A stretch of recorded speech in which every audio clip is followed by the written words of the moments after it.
Do you ever agree to something or sign up for something that after doing just a little research, you have a twinge of regret? Jaws 3D is that twinge. He's dead, Mr. Brady. Jaws 3D is that regret.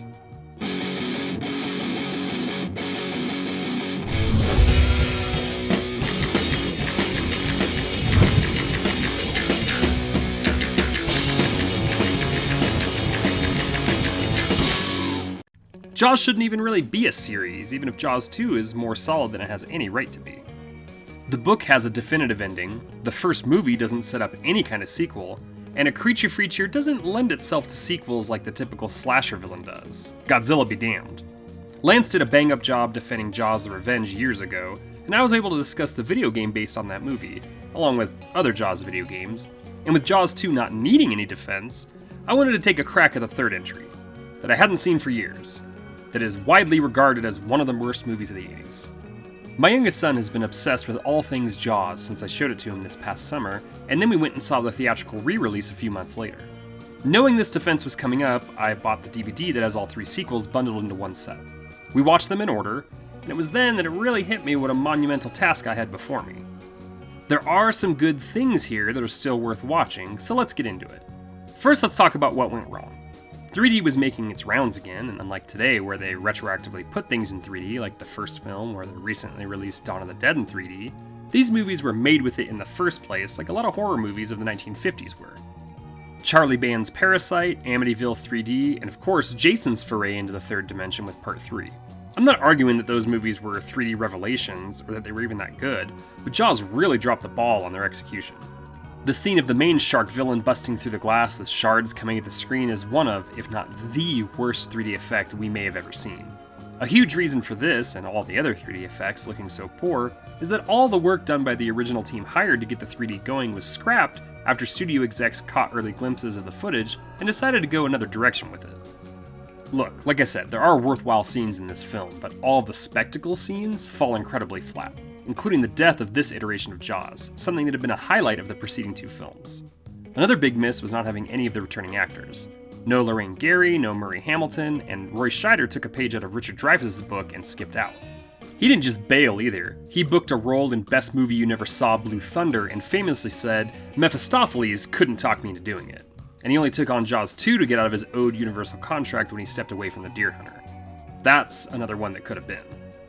The child actors for the Brody kids could always change as they got older, and one of the casting choices should have been great, but more on that later.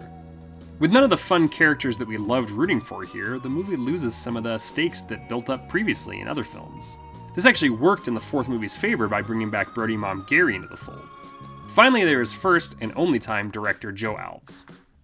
Alves was an Oscar-nominated art director from Close Encounters of the Third Kind, and would also work the same or similar roles with the original Jaws, Escape from New York, and Jaws 2. Now, a first-time director that worked on another director's productions can work out fine.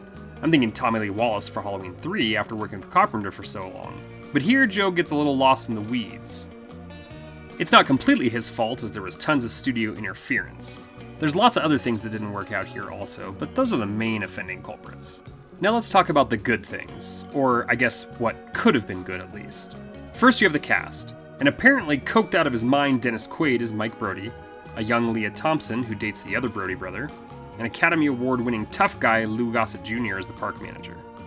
Bess Armstrong and character actor P.H. Moriarty round out what should have been a great cast, but apart from Gossett, none of them really stand out, and part of that is the script problems. That leads us into another what could and should have been good. The script was worked on by a ton of people, including Jaws and Jaws 2 scribe Carl Gottlieb, Gordon Trueblood with a story, and one of the great horror and sci-fi writers of the 20th century, Richard Matheson, with a screenplay credit. Trueblood had a very steady career in TV work in the 70s with both series and movie writing credit, but probably his biggest was The Candy Snatchers from 1973, which he also directed. Matheson is a huge name in books, movies, and TV, with being the author behind I Am Legend, Stir of Echoes, and Hell House, while also writing a ton of short stories and adapting many of those into Twilight Zone episodes. His original script and idea were changed so much that he spoke out against it for many years after, and the poor experience stayed with him. The main idea of the shark attacking people and animals in SeaWorld is a fun one, but unfortunately it's somehow made as boring as possible, even with the shockingly bad 3D effects. It's only 98 minutes, but it feels like it drags on for over 2 hours, and while it made a lot of money at the box office, $88 million against an $18 million budget, it sank with critics and fans. Much like the first sequel, though to a far less successful and entertaining effect, this film tries to somewhat rehash the first movie. There are a few attacks that eventually lead to bodies being discovered, and an authority figure not wanting to take drastic action that will cause a decrease in sales, and an action that ends up endangering the general public before the shark is hunted and eventually stopped with one of the hunters dying in the process. Oh, and the shark blows up, because the shark has to be electrocuted or blown up.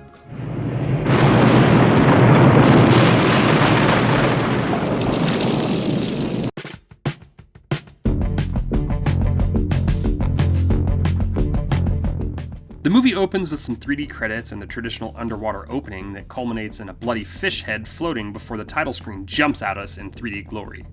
We see the new opening of an exhibit at SeaWorld, which I always thought was weird that they were able to use the actual SeaWorld name, but Disney they are not. Some skiers make their way through the gate and they accidentally let in our main villain. We get introductions to park manager Calvin Bouchard, played by Gossett Jr., as well as the first of the Brody brothers, played by Dennis Quaid, who, as I mentioned before, was apparently more coked out than a Maximum Overdrive Stephen King.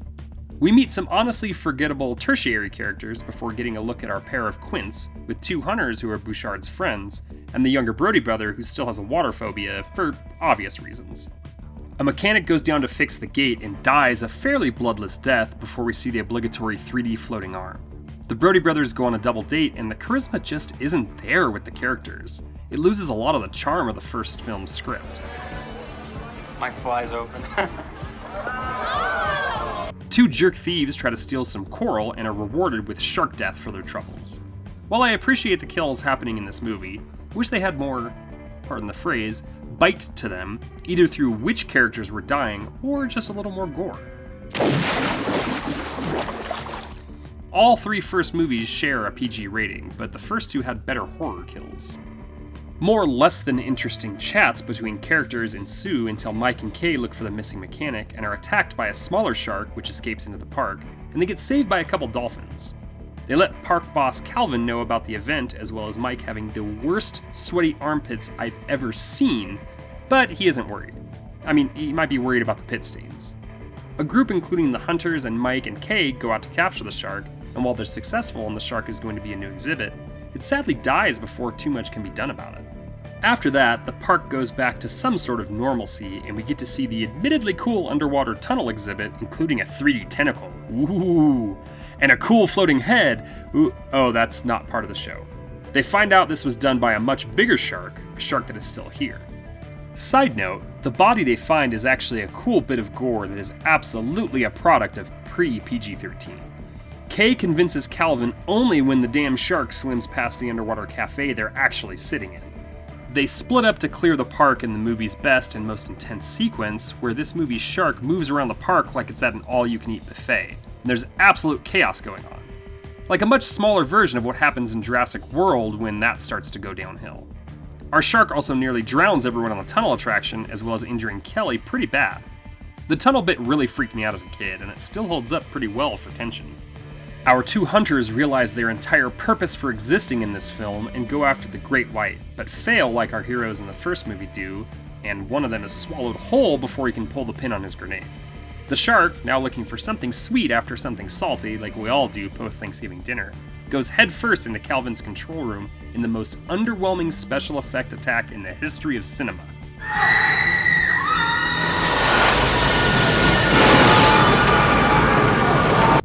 The actors sell it hard, but the final product is just hilarious.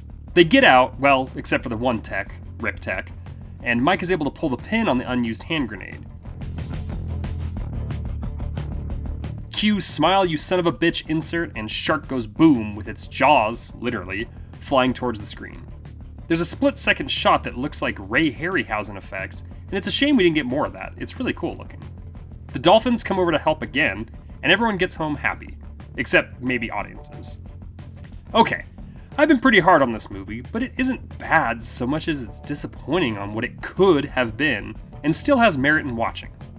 Defending a movie sometimes doesn't have anything to do with the quality of the film. It's defending the memories or the time spent by the makers and even by the viewers. Was this a not so great movie to try to defend? Yeah. Did I also have a blast watching my 8-year-old white-knuckle his way through some of the more intense scenes? Absolutely. I'll defend that sort of experience till the day I die. Go back and watch a bad movie with someone new and enjoy the moment, even if you can't enjoy the show.